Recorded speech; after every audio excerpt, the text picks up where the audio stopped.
Gana. In Benue State, people didn't just say his name out loud. Oh.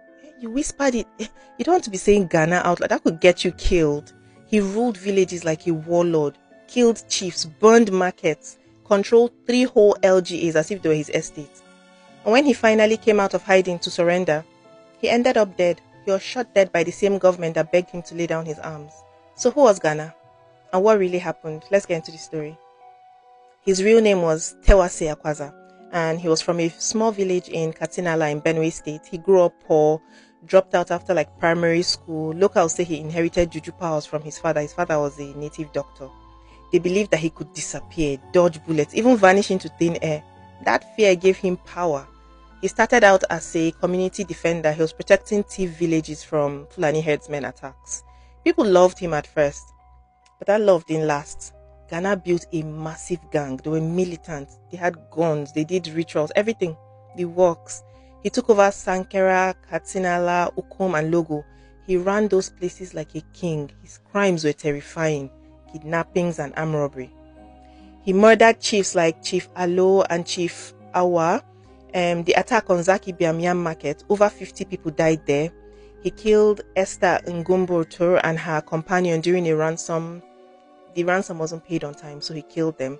Highway ambushes. And see, he was in full control of the local economy. He taxed farmers and traders. People who spoke against him, they vanished. And still some locals loved him because he built schools, he paid fees, gave out food. To some he was Robin Hood.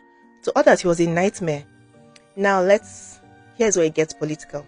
In 2015, Governor Samuel Otom, he launched an amnesty program, and Gana surrendered. He gave up 84 weapons. He was even given a state contract to work in revenue collection.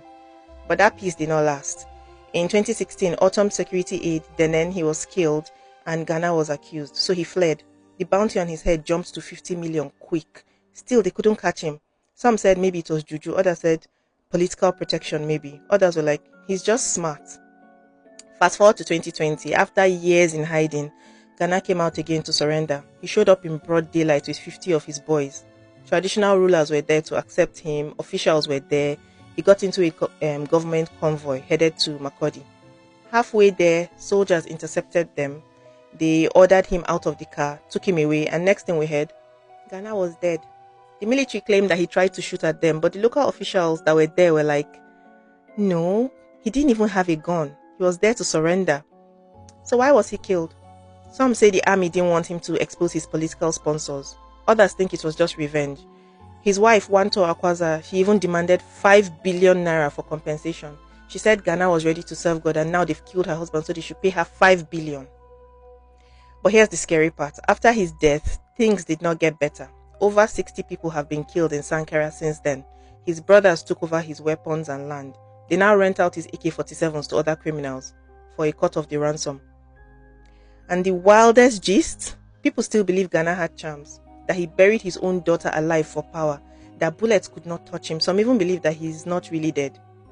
They think that he has run to somewhere like Cameroon or somewhere. Don't know. So was Gana a freedom fighter or a war criminal?